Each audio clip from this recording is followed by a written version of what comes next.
আবিদ হাসান নীরব।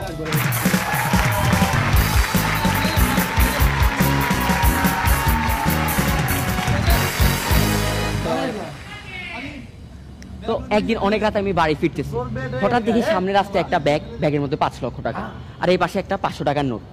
আচ্ছা শবনম আপু, আপনি হইলে কোনটা নিতেন? 5 লাখ? আমি 5 লাখই নিতাম। আপনি তো অনেক বোকা, আমি 2টাই নিছিলাম।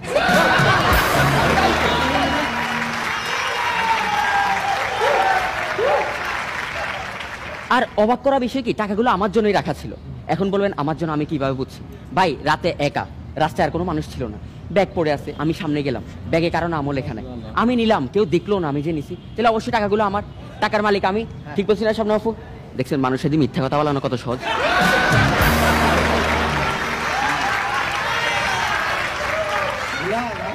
কাউরে মিথ্যা কথা বলায় অন্যদেরকে হাসানো আরো বেশি সহজ। তো আমি টাকাগুলো নিয়ে বাসায় গেলাম, ব্যাগ খুললাম, গুনে দেখি বরাবর 5 লাখ টাকা। এখন হয়তো ভাবতেছেন আমি তো রাস্তায় ব্যাগ খুলি নাই, 5 লক্ষ টাকা আমি প্রথমে কিভাবে বুঝলাম?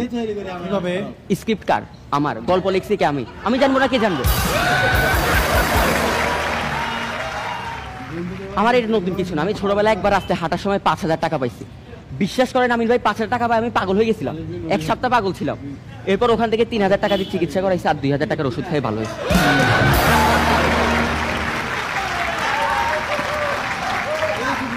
তো 5000 টাকা দেখে তো আমি অন্য লেভেলে উঠে গেছি।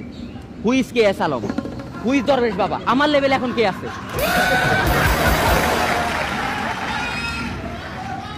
আমি জানালা দিয়ে বাইরে আকাশে চাঁদ দেখতেছি, আমার ইচ্ছে করতেছে আমার টাকা দিয়ে আরেকটা চাঁদ বানায় লাগাই দিই, আমার 5 লাখ টাকার মালিক হবে। আমি রুমের দিকে তাকালাম, খাটের উপরে কম্বল দেখে মাথা গরম হয়ে গেছে। কম্বল 2 মাস ধুই নাই, কম্বলটা জানালা দিয়ে ফেলে দিচ্ছি, খাট পাটে পাটে খুলে ফেলছি, খাটের ছানি ছাদের উপরে নিয়ে গেছি, আগুন জ্বালাই দিছি, ওখানে বারবিকিউ খাইছি। আমি বড় লোক, খাট আরেকটা কিনবো, সমস্যা নেই। এরপরে মাঝরাতে রুম আসলাম, ঘুমাবো, আল্লাহ খাট তো পুড়ে ফেলছি, ঘুমাবো কই, কম্বলও নাই। কি ভাবছেন আমি নিচে ঘুমাইছি? আমি কি হাওয়ার উপরে ঘুমাবো?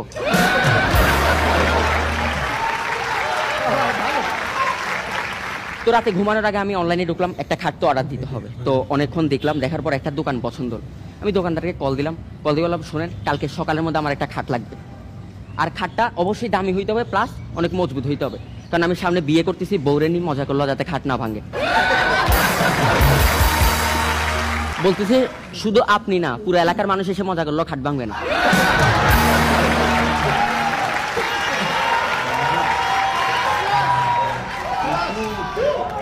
আমি বলছি হ্যাঁ ঠিক এরকমই একটা খাট আমার লাগবে। তো আমি রাতে ঘুমিয়ে পড়লাম, সকালে ঘুম থেকে উঠে দেখে আমার খাট চলে আসছে। আমি টাকা দিলাম, ওরা উপর উঠে দিল পাটে পাটে। খাট ফিটিং করতে যাই ঝামেলা, ওই হালায় আসলে পুরো এলাকার মানুষের জন্য খাট বানাইছে, রুমের থেকে খাট বড়। কোনো সমস্যা নাই, আমার টাকার অভাব নেই, খাটটা ছাদের উপরে নিয়ে গেছে, এটা পুরো আজকে আবার বারবিকিউ খাবো। তো আমি রাতে নিচে ঘুমাইছিলাম, ঠান্ডা লেগে গেছে, গেলাম ডাক্তারের কাছে। ডাক্তার চেক করে বলো মা আপনার গা তো গরম। আমি বলি হ্যাঁ টাকার গরম।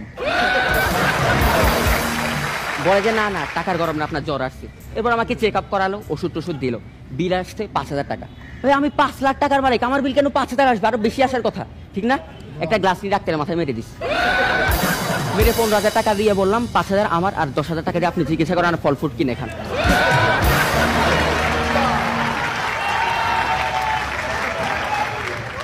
এরপর ওখান থেকে বের হলাম, রাস্তা দিয়ে হাঁটতেছি, হঠাৎ একটা পাগল এসে আমার পিছনে একটা থাপ্পড় মারলো। আমি কিছু মনে করি না, টাকা আছে, 5000 টাকা দিয়ে দিছি। আর একটু সামনে গেলাম, ওর দেখা দেখি আরেকটা পাগল এসে আমার পাশে থাপ্পড় দিল। আমি কিছু মনে করলাম না, ওরা 5000 টাকা দিয়ে দিছে, কিন্তু ওর 5000 টাকা নিয়ে আবার আমাকে থাপ্পড় মারছে। আমার মাথা গরম হয়ে গেছে। আমি বললাম আয় তবলা তো বাজাইছে, এবার বাঁশিটা একটু বাজা দিয়ে যা।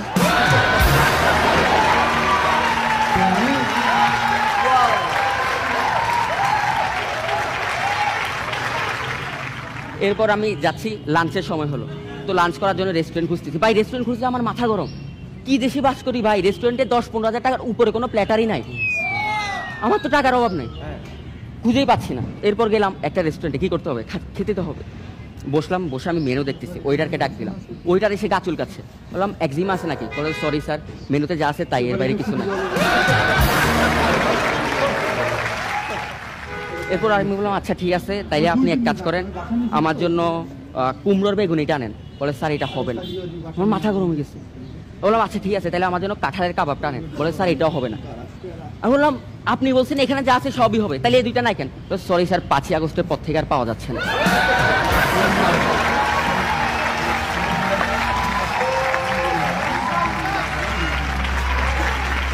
তো কি করবো, খেতে তো হবে। এরপর কোনো একটা কিছু খেয়ে নিলাম, খেয়ে গেলাম শপিং করতে। গেঞ্জি দেখতেছে ভাই, একটা গেঞ্জি আমার পছন্দ হচ্ছে না, সবগুলোর দাম কম। এরপর ভিতর থেকে ম্যানেজার এসে বললো এই নেন স্যার, এই গেঞ্জিটা দেখতে পারেন, দুবাইয়ের গেঞ্জি, 16,000 টাকা দাম। সাথে সাথে আমার পছন্দ হয়েছে, গেঞ্জি না দাম, কারণ আমার দামি জিনিস লাগে। এরপর গেলাম গেঞ্জিটা ট্রায়াল দিতে। ভাই এত দামি গেঞ্জি কিন্তু আমার মাথায় ঢুকতেছে না। আমি এনে বললাম কি গেঞ্জি দিলেন, মাথায় ঢুকতেছে না। বলে স্যার আপনি হাতার মধ্যে দিয়ে মাথা ঢুকানোর চেষ্টা করতেছেন।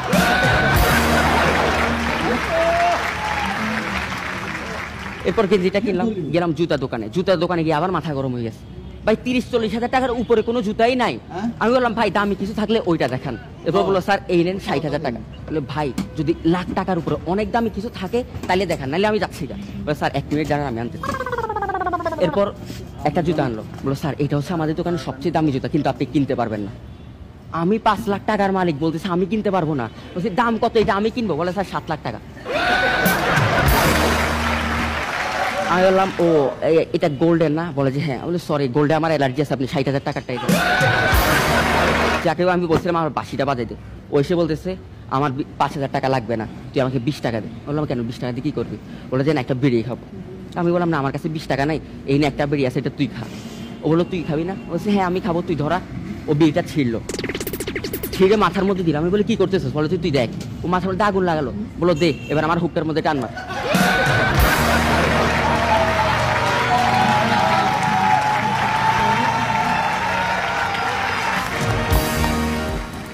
ওকে, সবার কাছে শুনবো, কিন্তু শুরুতে এদিক থেকে আমরা শুরু করতে চাই।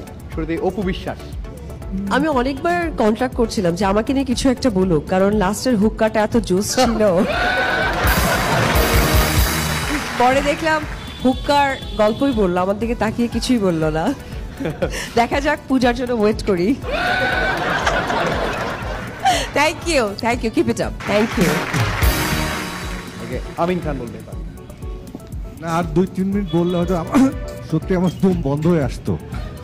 ভিতরে আমার একদম খুব বাজে অবস্থা হয়ে যাচ্ছিল, বাঁশি বাজাতেই হবে।